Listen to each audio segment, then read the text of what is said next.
আসসালামু আলাইকুম। সবাইকে আন্তরিক শুভেচ্ছা অভিনন্দন। আমরা যারা হচ্ছে এখনও দ্বিধাদ্বন্দ্বের মধ্যে আছি যে হচ্ছে আমাদের বর্তমান যে অবস্থার মধ্যে যে যাচ্ছে, যে অনেকেই নার্সিং ভর্তি পরীক্ষায় উত্তীর্ণ হয়ে গেছে এবং অনেকেই হচ্ছে তোমার কি বলা হয় এবার যে খুব বাজে একটা পরিস্থিতি বাংলাদেশ। আমি এর আগেও আমার ক্লাসে এবং আমার সাথে যারা সংশ্লিষ্ট ছিল তাদেরকে বলার চেষ্টা করেছি যে হচ্ছে দেখেন, এবার পরীক্ষাটা হবে বাংলাদেশ স্বাস্থ্য মন্ত্রণালয়ের অধীনে, যেটা প্রথমবারের মতো হতে যাচ্ছে। এবং তারা প্রথমবার এসেই যে চমকটা দেখিয়েছে যেটা হচ্ছে যে সিলেবাস এবং মানবন্ধনটা পরিবর্তন করে দিয়েছে।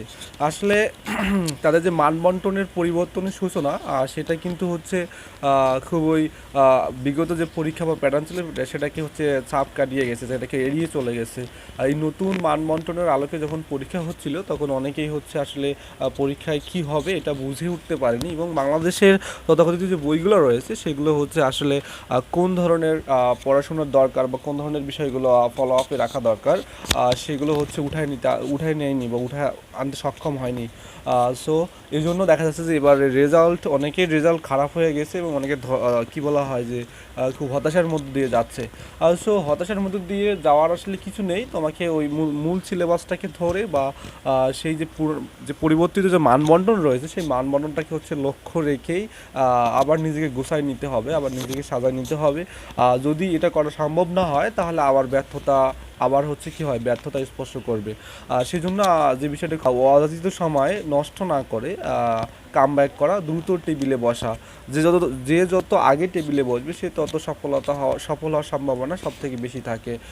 দেখো, যারা হচ্ছে এখনও বর্তমান প্রাইভেট নার্সিং কলেজে ভর্তির জন্য প্রস্তুতি নিচ্ছ বা ভর্তি হওয়া বলে সিদ্ধান্ত নিয়েছো, অনেকে যারা হচ্ছে 40-এর নিচে নাম্বার পেয়েছো, বাংলাদেশে এবার যে পরীক্ষা হয়ে গেছে ম্যাক্সিমাম অনেক স্টুডেন্ট হচ্ছে 40-এর নিচে নাম্বার পেয়ে ফেল করেছে। আসলে এই যারা 40-এর নিচে নাম্বার পেয়েছে তাদের আসলে কোনোভাবে অপশন নেই যে কোনো প্রাইভেট নার্সিং কলেজে ভর্তি হওয়ার। আর তাদের যে নিজেদের লালিত স্বপ্ন, সেই স্বপ্নকে কি বলা হয় বাস্তবায়ন করার জন্য অবশ্যই হচ্ছে এই 40 নাম্বার পাওয়া লাগবে যদি প্রাইভেট নার্সিং কলেজে পড়া লাগে।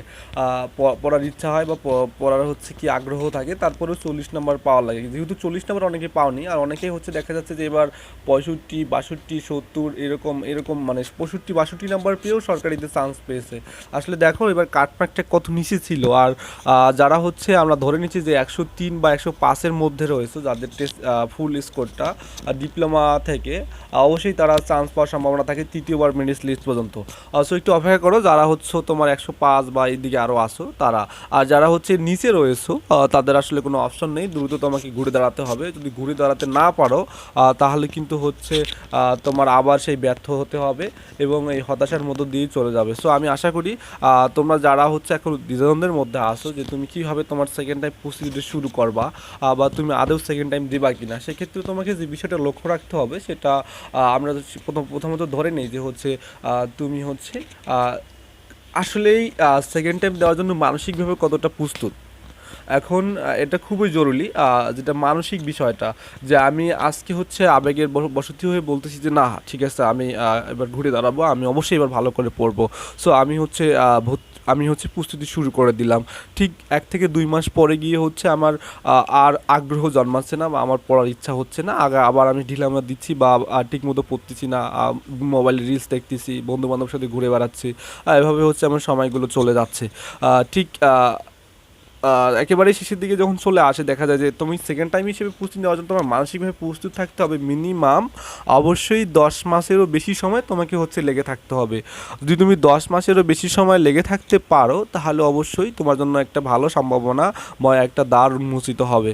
আমরা দেখেছি যে আমাদের সেকেন্ড টাইমার অনেকেই চান্স পেয়েছে এবছর, তারা আসলে একেবারে দাঁতে দাঁত রেখে, হ্যাঁ, একেবারে নিঃশ্বাস রুদ্ধ করে বই নিয়ে বসেছিল এবং পড়েছিল। তারা আসলে শেষ মুহূর্তে এসে সফলতার সেই রক্তিম সূর্য সেটাই হচ্ছে তারা দেখেছিল আর কি। সো এই বিষয়টা তোমাকে লক্ষ্য রাখতে হবে যে তুমি আদেও সেকেন্ড টাইমার হিসেবে প্রস্তুত কিনা, বা তুমি সেকেন্ড টাইম হিসেবে প্রস্তুত থাকলে তোমার এই মানসিক যে দিকটা সেটা ঠিক আছে কিনা, বা তুমি এই ধৈর্য নিয়ে টেবিলে বসতে পারবা কিনা। যদি তুমি পারো তাহলে তোমার নেক্সট স্টেপে থাকবে তুমি কীভাবে পড়বা। হ্যাঁ, নিজস্ব একটা স্টাইল থাকতে হবে, নিজস্ব একটা গতিধারা থাকতে হবে যে আমি কিভাবে পড়বো। এটা সম্পূর্ণ আমার যে স্বয়ংক্রিয় একটি হচ্ছে সিস্টেম, স্বয়ংক্রিয় সিস্টেম বলতে পারো বা সেলফ সিস্টেম বলতে পারো। এইরকম একটা সিস্টেম তোমার থাকবে, যে সিস্টেমের মধ্যে হচ্ছে থাকবে যে তুমি দিনে কোন অংশে কি করবা এবং আহ, সেইগুলো হচ্ছে কিভাবে করবা, এই বিষয়গুলো সম্পূর্ণ ডিটেলস আকারে থাকবে। যেমন ধরো তুমি হচ্ছে বাংলা বিষয়ে তোমার হচ্ছে বাংলা ব্যাকরণে তোমার খুব দুর্বলতা রয়েছে, অথবা ধরো তুমি ইংরেজিতে খুব দুর্বল রয়েছে, অথবা তোমার গণিতে দুর্বলতা রয়েছে।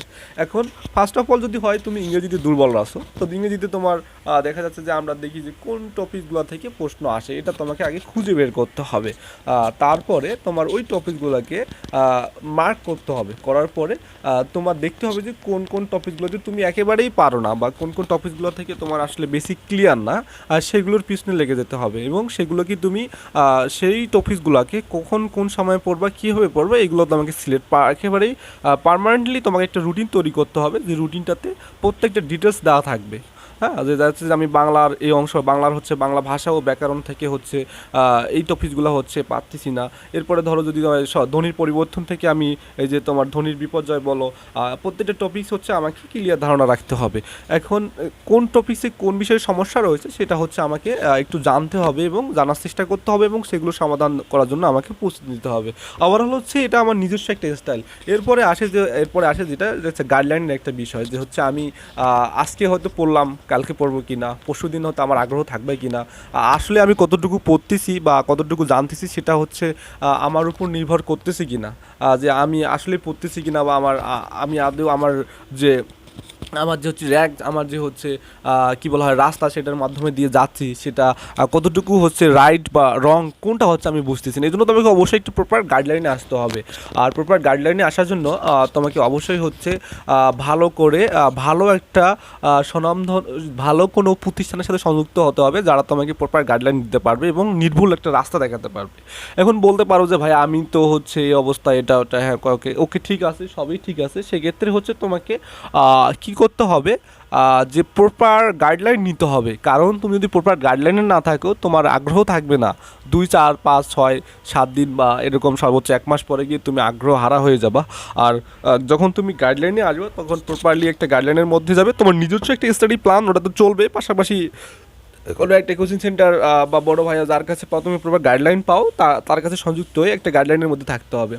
এখন দুটার সময়টাই কিন্তু তোমাকে হচ্ছে অ্যাডজাস্ট করে নিতে হবে। এখন তুমি যদি একটা গাইডলাইনে আসো, ওখানে দেখবা যে অনেক পরিমাণ হচ্ছে ছেলে মেয়ে থাকবে, তাদের সাথে তোমার একটা কম্পিটিশন হবে, আর প্রতিদিন তোমাকে কিছু গোল ফিক্স করে দেওয়া হবে, সেই গোলগুলো তুমি সলভ করবা। এভাবে যদি গোল সলভ করো আর হচ্ছে প্রপার গাইডলাইনে থাকো, এক্সাম দাও, মডেল টেস্ট দাও, তুমি হচ্ছে ক্লাস করো, ক্লাস টেস্ট দাও, তারপরে তোমার পজিশন জানো, এভাবে যদি তুমি করতে থাকো, তাহলে অবশ্যই তুমি শেষের দিকে একটা ভালো ফিডব্যাক পেতে পারো, বা ভালো ভালো একটা জায়গায় নিজেকে দাঁড় করাতে পারবা। এই হচ্ছে তোমার প্রথমত যেটা বললাম, যে মানসিকভাবে তোমাকে প্রস্তুত হওয়া, তারপরে তুমি নিজস্ব গাইডলাইন তৈরি করা। এর পরবর্তী ইস্যুটা হচ্ছে সেটা হচ্ছে তোমার একটা প্রপার গাইডলাইনে আসা। এগুলো যদি তুমি পর্যাপ্তভাবে করতে পারো, তাহলে অবশ্যই সেকেন্ড টাইমারের যে জার্নিটা, এটা তোমার জন্য অনেক ভালো হবে, এবং খুব সহজেই তুমি তোমার যে কাঙ্ক্ষিত লক্ষ্য এবং গন্তব্য রয়েছে সেখানে পৌঁছাতে পারবা। এবং নার্স হওয়ার যে স্বপ্ন, সেই স্বপ্নটাকে বুকে ধারণ করে, বুকে লালন করে তোমার সেই নির্দিষ্ট গন্তব্যে হচ্ছে তুমি পৌঁছাবা। এটাই হচ্ছে এই হচ্ছে অবস্থা।